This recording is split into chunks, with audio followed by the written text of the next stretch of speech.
So if you'd like to take a seat, please do. You can see that our kindergarten team has been working really hard to get such a wonderful learning space ready for our kids. So thank you everyone for being here this morning. What an absolute honor and pleasure to have this opportunity on what I've termed our first ever day at Vista Hills Public School to have such special guests. And it is my honor to introduce MPP Diane Verneil, who will take a moment to introduce Minister Hunter. So thank you, Diane. Thank you very much. Thanks very much, Principal Oberle. I was always afraid of my principal when I was in school. Nothing to be afraid of here. Good morning, everyone. I'm delighted to be here today with all of you for the first ever first day of school at Vista Hills Public Elementary School. And at this very auspicious occasion, we are fortunate to have with us Ontario's Minister of Education, the Honourable Mitzie Hunter. Mitzie was first elected to the Ontario Legislature in 2013 as the MPP for Scarborough-Guildwood. Prior to serving as the Minister of Education, Mitzie held the position of Associate Minister of Finance. She's worked as the CEO of the Greater Toronto Civic Action Alliance as a champion of fair and inclusive access to employment and prosperity. The daughter of immigrants from the Caribbean, Mitzie attended the University of Toronto and earned an MBA from the Rotman School of Management. Now, those are all the facts that you can easily find by doing a Google search, but what you won't find there is some inside information that I'm going to offer you here. Mitzie is kind and wonderful, energetic and generous, and she is one of my favorite people at Queen's Park. Mitzie, we are so thrilled to have you here today. Welcome to Waterloo Region and to the new Vista Hills Public School. Thank you. Thank you very, very much, Diane, for that very warm introduction. And I would have to say that I admire you as an MPP at Queen's Park. And Diane, what I admire about Diane is that she takes notes on her device through all meetings. And she's been consistent at that for the last 2 years. Can't stop reporting, I guess. Good morning, everyone. Bonjour. Thank you for that very warm welcome, Principal Oberle. It's and tour, in fact, of the school, and I could just see the energy that is in this place, and I think it's reflective of the leadership and the entire team. So I want to say thank you so much for your wonderful welcome. It's a pleasure for me to be here in Waterloo, and I want to start by acknowledging that we are meeting on the traditional territories of the Haudenosaunee peoples, and I wish to recognize the long histories of the First Nations and the Métis people in Ontario and show respect today for the Six Nations of the Grand River Territory. And I'm thrilled to be here with each of you on the first day of school to celebrate the opening of Vista Hills Public School. And I understand this is the home of the Vista Hills Hawks. Today's opening is such an important milestone in this community and the start of a new chapter in the lives of hundreds of students, staff, and family members. This is truly a wonderful celebration for this community, all of whom will benefit from this state-of-the-art building featuring fully accessible facilities complete with an elevator, 3 stories of 19 classrooms, 5 of which are for full-day kindergarten, which is one of the rooms that we're in here right now. I see the little washrooms off to the side. New art, science, and music classrooms, as well as 2 special education classrooms, and a double gym with a stage. I can only imagine all of the singing and the dancing and all the performances and school plays that you will enjoy from that stage. Not to mention, this school just looks absolutely incredible. And I know it will proudly serve students and the community for generations to come. Just as Waterloo students can benefit from Vista Hills Public School, students in the surrounding area will also benefit from new facilities, including the new Riverside Public School in Elmira and a significant addition to St. Anne's Catholic Elementary School in Cambridge. Like students in KW, thousands of other students across Ontario will also be starting their school year in a brand new school building, or a building that has been substantially expanded or renovated. In total, our government has invested $360 million towards 29 new schools, 16 major additions and renovations, 24 new licensed childcare rooms in schools, all of which are opening this fall to benefit students and families just in time for the back to school. These new and improved schools will uniquely impact each and every student. They will have excellent modern facilities that provide a full range of programming that supports improved student achievement and well-being. I'm really thrilled, Principal Oberle, to hear about what you're doing here at Vista Hills in the area of well-being. You are ahead of the curve, and I congratulate you for that. Keeping that in mind, Vista Hills Public School and the 45 other new and improved schools opening across the province are not just buildings, they are building blocks upon which we continue to foster the best publicly funded education system in the world. There is no question that better buildings mean better learning and better futures. To that end, I am very proud of the fact that since 2003, our government has invested over $14 billion in new school infrastructure. Importantly, this has resulted in nearly 760 new schools and more than 735 additions and renovations across Ontario. These projects are part of the largest infrastructure investment in public infrastructure in our province's history. About $160 billion over 12 years, supporting 110,000 jobs annually, resulting in hospitals, roads, bridges, transit, and schools. But to my mind, and I'm sure to all of you here, that there is no greater investment than those we can make in our schools. Because when we do so, we're investing in students, in our children and youth, in their success and the future success of our province. It all starts right here in classrooms, which is why we're proud to give all of Ontario's students a high-quality learning environment to support their high-quality public education. Congratulations to the Waterloo community once again on the opening of Vista Hills Public School. Thank you very much for having me on your very first day. And I wish you all the best for the new school year. And I am happy to take questions from the media. Yes, Brian. Madam Minister, you're somewhat new to the position of Minister of Education. You were talking to some grade 2 students. Minister of the Environment has talked about that's the generation that's going to make Ontario waste-free. Ministry of Energy has talked about that's the generation that's going to lead this province into renewable energy. What, I guess, is your hope as the Minister of Education, because with things like the sex curriculum, the anti-bullying stuff, is one of your hopes in an environment like this creating, I guess, the tolerant generation where acceptance and tolerance isn't even part of the thought process for them, it just happens? Thanks very much for that question. And one of the things that I admired about taking the tour this morning with Principal Oberle was the fact that, while we're talking about academic success, we're doing it in the context of student well-being. and ensuring that other aspects of that whole student is being looked at.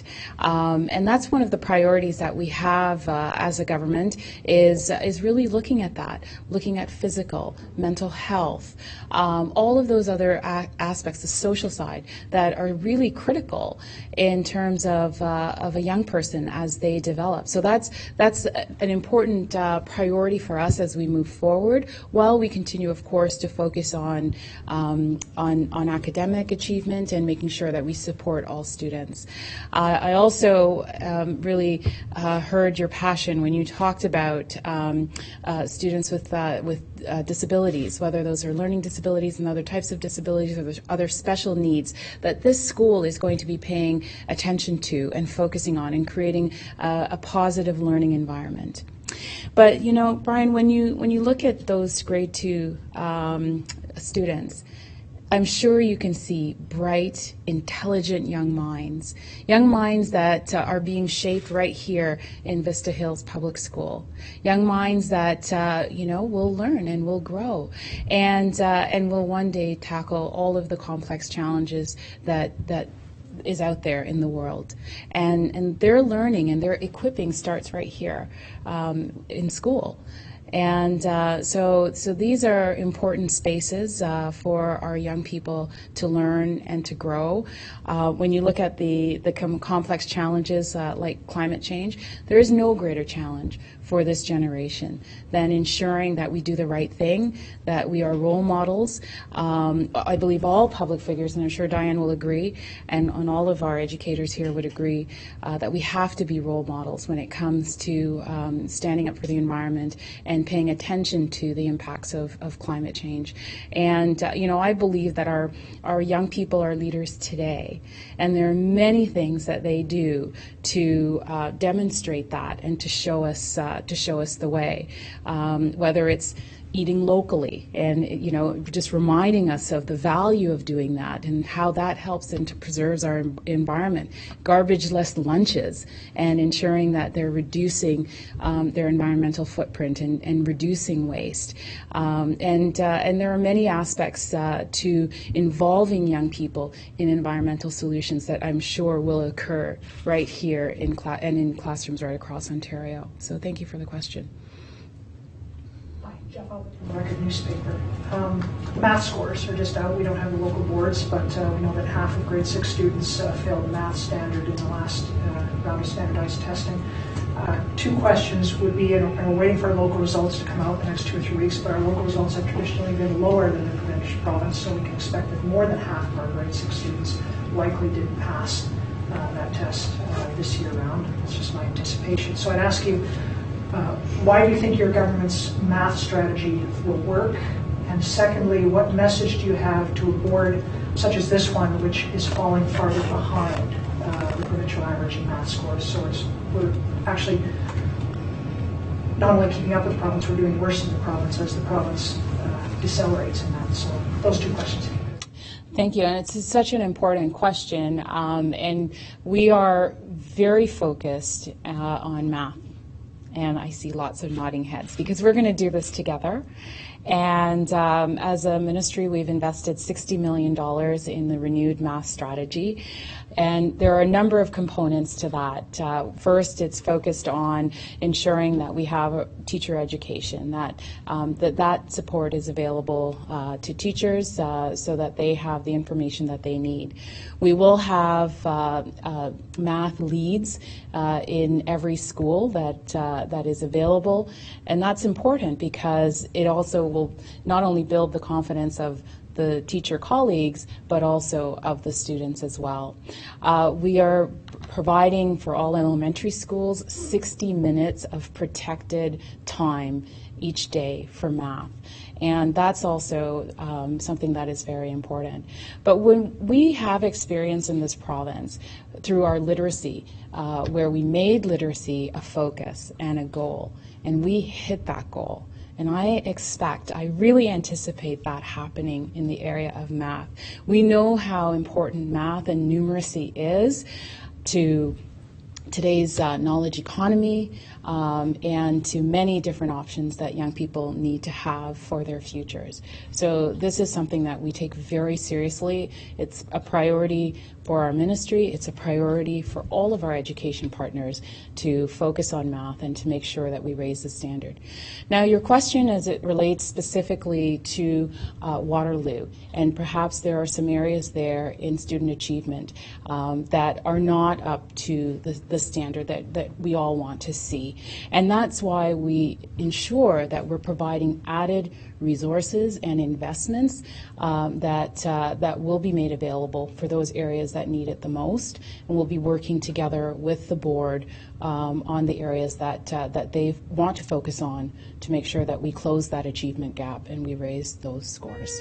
You're suggesting that there may be special effort and money come to this board and other boards that are farther away from where the province wants it to be? Is that what? Yeah, so the way that the strategy works is that where the support is required more intensively, it is provided. Yeah. There's a number of schools in this area that need some work. How did you identify these 16 in Ontario? In terms of the renewal and for new schools? Well, we actually work with our boards as education partners. They set those priorities. Boards are able to apply for renewal funding twice a year for their capital needs, and that's based on their priority. I'm sure you've all heard that one of the first things that I was able to do as education minister is provide additional funding, added $1.1 billion to the school renewal fund, making it a total of $2.7 billion over 2 years. That will bring more dollars into our system to address the needs for school repair and renewal. But we do that in partnership with our school boards who provide the list of priorities. It came up in the by-election, the sex education curriculum. It is a sore spot with a number of groups in this area of the province. It's here to stay. So as it relates to sex education, this is actually, we're now starting the second year of the new curriculum, and we know that the previous curriculum was 15 years out of date, which was really very dangerous in terms of young people not having the information that they need to face the world in which they live. So we had to update that curriculum. We did that with the input of experts, of educators, consultation with parents, more consultation than we've ever done in any curriculum update. So that curriculum for sex ed is in place. We're moving forward with that, and that's ensuring that our students stay safe and that they have the information that they need to deal with the complexities that the world in which they live in today, which we know has changed vastly from the past. So, when I speak to educators and to others, I really get the sense that people understand that there is a need to have that up-to-date information in the schools that gives our students the valuable information that they need to stay safe and stay healthy. Our public school board here, you'll see some of the trustees in the front, have had a difficult year working together. They've had some dysfunction at the board, which they recognize themselves, and they either have just recently had or about to have even a sort of a retreat to try and get along better. And they've even identified that their failure to work together sometimes damages the work they do.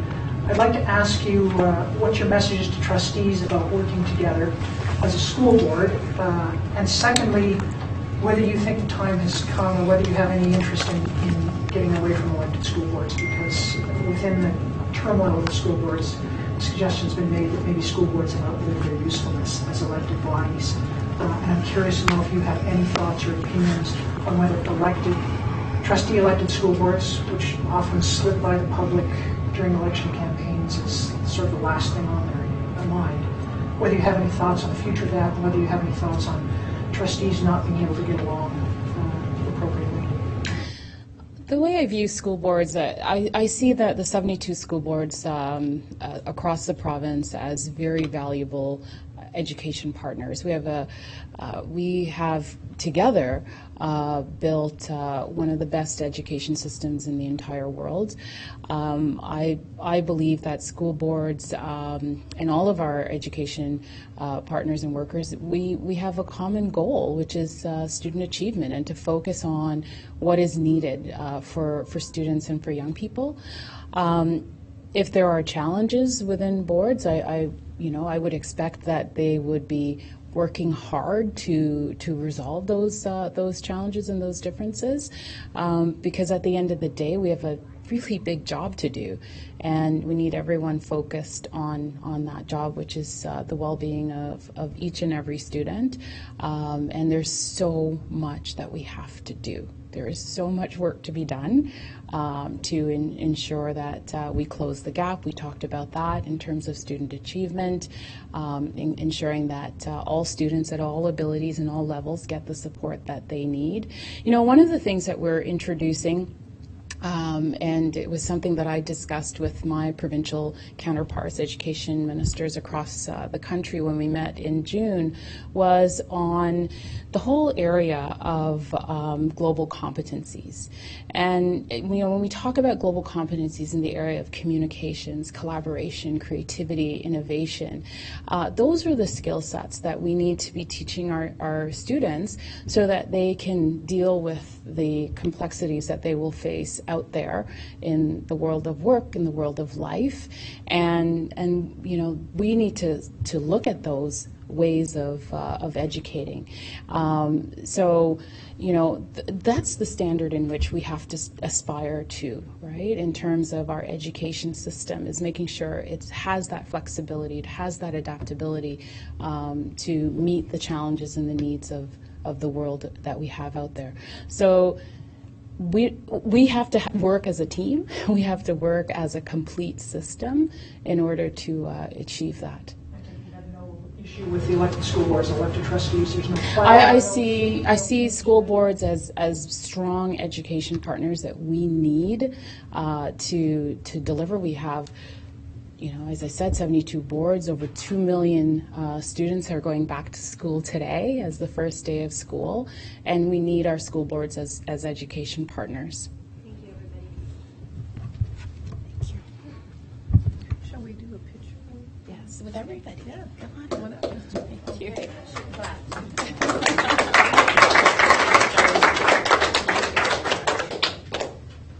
Are we going to do a photo? I guess we're